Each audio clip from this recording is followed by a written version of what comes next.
Well, welcome back for our second and final portion of our study in Philemon this morning.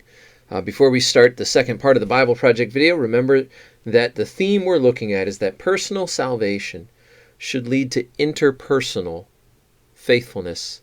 Let's take a look at the details of the request Paul is going to make of Philemon in regards to their brother Onesimus. Which moves Paul on to his request. He finally brings up Onesimus. He says that he's become Paul's child in prison, meaning that Paul led Onesimus to dedicate his life and allegiance to Jesus, and so Paul and Onesimus are now family members in the Messiah. He's been serving Paul faithfully in prison, and even though Paul wants to keep him around, he knows that this unresolved conflict with Philemon has to be reconciled if they say that they're followers of Jesus. Which moves Paul on to his bold request, that Philemon receive Onesimus back, no longer as a slave, but as more than a slave, as a beloved brother in the Lord. Now, this is a really tall order. Under Roman law, Philemon had every legal right to have Onesimus punished or put in prison, and Paul's not only asking him to forgive Onesimus, but to welcome back his former slave into Colossae as a social equal, as a family member. This is way more than kindness. This is unheard of. It's freeing a slave and then treating them like a family member. It upsets the status quo of the Roman social order.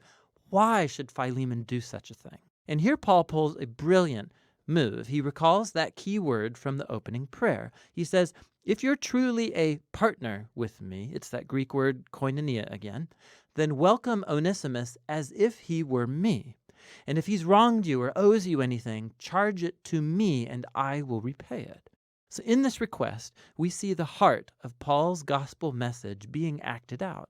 It's first of all about reconciliation. It's just like he told the Corinthians. In the Messiah, God was reconciling the world to himself, not counting people's sins against them. So in this situation, Paul is putting himself in the place of Jesus. He will absorb the consequences of Onesimus' wrongdoing. He will pay the cost so that he can be reconciled to Philemon. But Paul's message was about more than just a legal transaction. It's also about koinonia. Onesimus and Philemon and Paul are all equals before God. They all share the same need for forgiveness. And so the ground is level before the cross, which means that Philemon and Onesimus can no longer relate to each other as master and slave. They're family members. They're brothers in the Messiah. Or as Paul told Philemon and the whole church of Colossae, in God's new family, people are not Greek or Jewish or circumcised or uncircumcised or foreigners or uncivilized or slave or free, but the Messiah is all and is in all people. Paul closes the letter stating his confidence that Philemon will do even more than Paul's requested, and he asks him to prepare a guest room because he wants to visit as soon as he gets out of prison. And then with some final greetings, Paul ends the letter. Paul's letter to Philemon is powerful for many reasons. It's the only letter where Paul doesn't explicitly mention Jesus' death or resurrection, and this is not an oversight. He doesn't need to explain the cross with words because he's demonstrating it through his actions. Paul's embodying here the meaning of the cross. He has made himself the place through which Onesimus and Philemon are reconciled to God and then to each other. This letter also shows us that the implications of the good news about Jesus, they are extremely personal and never private. The fact that Philemon and Onesimus are now brothers in the Messiah, it makes their master-slave relationship totally irrelevant.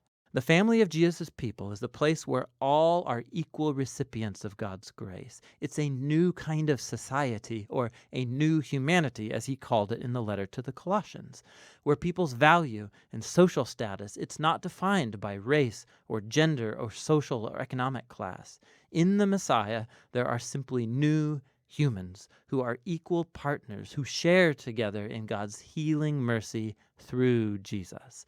And that's what Paul's letter to Philemon is all about.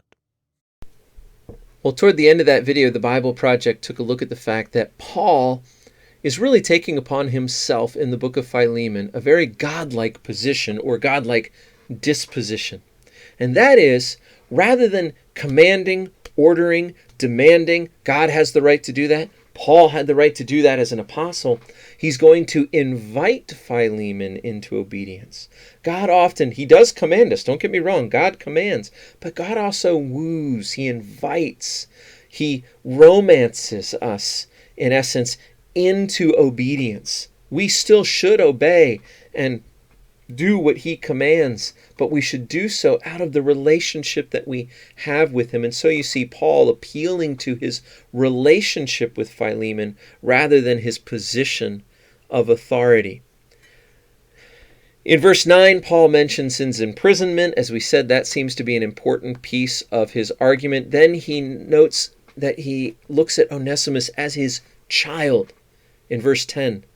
That's a description that he used of Timothy, a description he used of Titus, and now he uses of Onesimus. These two pastors were his children. He was their father. So is this current slave whom he's sending back to his master to make things right. He is my child. There is this beautiful connection there. And again, he mentions in verse 10 his imprisonment. In verse 11, he's going to make this play on words. He's going to talk here about this man, Onesimus. The name Onesimus means useful. And he's going to say in verse 11, formerly, Philemon, Onesimus was useless to you, and now he's useful to you. If you were able to look at the Greek, what's interesting is that the word useful looks almost like Christ. Euchrestos, useful, Christos, Christ. So there are these play on words that Paul is using that draw out Onesimus' name, draw out usefulness and being in Christ, and connect these so that Philemon, I'm sending him back to you, and he's of greater use than he ever was before because he's in Christ. And he's going to also refer to Onesimus not only as his child, but in verse 12, my very heart. Back in verse 7, he said, hey, I want to commend you, Philemon, because you are refreshing the hearts of the saints. Now he's going to say, Onesimus is my very heart. And if you were to fast forward to verse 20, you'd see him say, yes, brother, I want some benefit from you in the Lord. Refresh my heart in Christ. You refreshed all these other people, all these other saints. Refresh my heart as well. And by the way, when I say refresh my heart, Onesimus is my heart. And that word refresh is really a military term referring to the kind of rest that a soldier needs when he's weary and worn from battle. So Philemon, provide that for Onesimus, who is our brother in Christ and who is my very heart. And again, this is all gospel.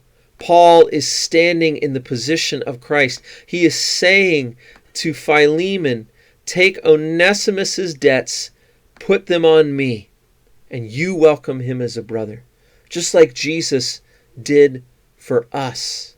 This is what it means, in part, to be a gospel Christian, is to take on the debt and the cost of others, to let them go free, as Christ did for us.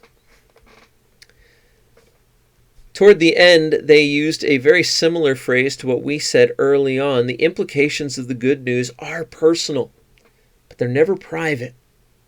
Jesus' family is a new humanity of equal partners. Look back at Colossians again, who share together in God's healing mercy. There are questions embedded, maybe you're already thinking them. Why didn't Paul just command Philemon to set Onesimus free? There's a whole lot to think about there, and I would be happy to talk with anybody about it if you would like to talk further. But suffice it to say at this point, Paul was far more concerned that Philemon treat Onesimus as a brother, which very well may mean setting him free,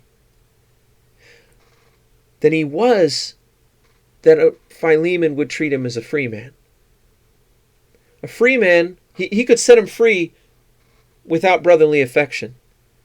But could he really maintain brotherly affection without giving him freedom? Think through that. Next week, we'll see you back for the book of Hebrews. Look forward to seeing you next Sunday.